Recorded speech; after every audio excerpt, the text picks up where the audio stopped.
जय श्री राम दोस्तों। आज का विषय बिल्कुल ही अलग है। जब आपको पता चलेगा ईश्वर एक नहीं दो है तो आप चौंक जाएंगे। सबसे पहले मैं देश के तमाम विद्वानों को प्रणाम करती हूँ और उनसे क्षमा मांगती हूँ जिन्होंने ये मान रखा है कि ईश्वर एक है, और मैं अपने अनुभव से बताने आई हूँ कि ईश्वर दो है। इसीलिए आप सभी से अनुरोध है कि मेरा पूरा वीडियो जरूर देखें।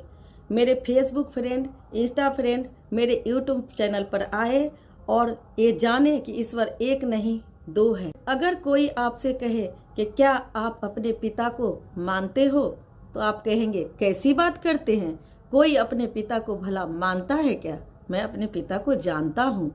ठीक उसी प्रकार परमात्मा को मानना नहीं, जानना सीखे। मंदिर में आप जिस परमात्मा को ढूंढने जाते हो वो परमात्मा नहीं, परमात्मा का प्रतिरूप है। गुरु नानक जी ने कहा था, जिन जानियो तिन पाइयो, जिसने जाना उसने पाया। और इसके लिए आपके तीसरे नेत्र का खुलना जरूरी है। जब तक तीसरा नेत्र नहीं खुलेगा आपको उस पूर्ण परमात्मा का दर्शन नहीं होगा। विद्वत्मा को तो लगभग सभी लोग जानते होंगे। वो एक ऐसी विद्वान थी जिनके आगे कोई टिक नहीं पाता था।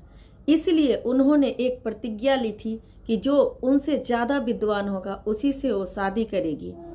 इस कारण सभी विद्वानों को बहुत बुरा लगा और उन्होंने एक प्रतिज्ञा ली कि जब तक मैं एक निपट मूर्ख अनपढ़ से इसकी शादी न करा दूं तब तक चैन से नहीं बैठूंगा।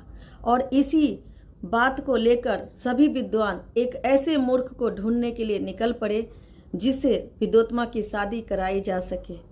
और उन्हें एक दिन ऐसा मूर्ख मिला जो जिस डाल पे बैठा था उसी डाल को काट रहा था। सभी ने सोचा कि इससे बड़ा मूर्ख और भला कौन हो सकता है। उस मूर्ख को विद्वान बनाकर विद्वत्मा के आगे प्रस्तुत किया गया और कहा गया कि आज इनका मौन व्रत है, आज ये इशारों में ही आपके प्रश्नों का उत्तर देंगे। विद्वत्मा तैयार हो गई। विद्वत्मा ने अपनी एक उंगली दिखाई। मूर्ख को लगा कि वो मेरा एक आंख फोड़ देगी, मैं उसका दोनों आंख फोड़ दूंगा। किंतु विद्वत्मा उस मूर्ख के उत्तर को सुनकर प्रसन्न हो गई, क्योंकि उनको उनका प्रश्नों का उत्तर मिल गया था कि ईश्वर एक नहीं दो है। जब विद्वत्मा को उसके प्रश्नों का उत्तर मिल गया तो विद्वत्मा ने उस विद्वान से शादी कर ली। और जब रात को पता चला कि वो विद्वान नहीं एक मूर्ख है, तो उन्होंने अपने पति को आधी रात घर से निकालते हुए ये कहा कि जब तक तुम साबित नहीं कर देते कि ईश्वर एक नहीं दो है तब तक तुम मेरे पास वापस नहीं आना। उस वक्त उस मूर्ख को कुछ समझ नहीं आ रहा था। बेचारा घर से निकल गया। बारिश बहुत तेज हो रही थी, इस कारण से इधर उधर देखने लगे। देखते देखते सामने एक मंदिर दिखाई दिया। वो मूर्ख मंदिर में जाकर बैठ गया और सोचने लगा कि मैं कैसे साबित करूंगा कि ईश्वर एक नहीं दो है। जैसे ही उसने ये सोचना शुरू किया तभी सामने माता सरस्वती की मूर्ति रखी हुई थी। माता सरस्वती को देखकर उस मूर्ख को लगा कि इनकी पूजा करते हैं, रात भर कहाँ जाना है, इनकी मैं पूजा कर लेता हूँ। पूजा में चंदन का लेप लगाया जाता है, इतना उस मूर्ख को पता था। उसने सामने कोयला का ढेर रखा देखा, सोचा क्यों ना इसी से इनको तिलक लगा देते हैं। और कोयला से माता सरस्वती का पूरा मुंह रंग दिया और माता सरस्वती पूर्ण रूप से काली हो गई।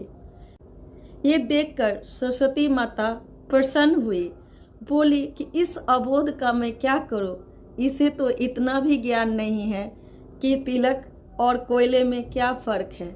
और प्रकट हुई और बोली, मांगो, तुम क्या मांगना चाहते हो? तो बोला, मुझे कुछ नहीं चाहिए, मेरी पत्नी मुझे घर से निकाल दी है। उसने ये कहा है कि जब तक साबित नहीं करोगे ईश्वर एक नहीं दो है तब तक वापस नहीं आना, और मैं ये कैसे साबित करूंगा? तो माता ने कहा कि आज से तू मूर्ख नहीं एक ज्ञानी व्यक्ति कहलाएगा।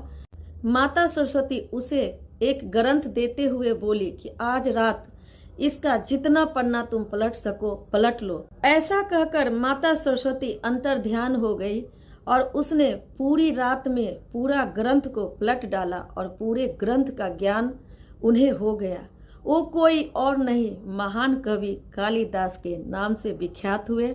जब कालिदास को विद्या का पूर्ण ज्ञान हो गया, तब वो अपनी पत्नी के पास वापस गए और ये साबित किए कि ईश्वर एक नहीं, ईश्वर दो है। आगे की जानकारी के लिए वीडियो का पार्ट 2 और पार्ट 3 देखना ना भूलें।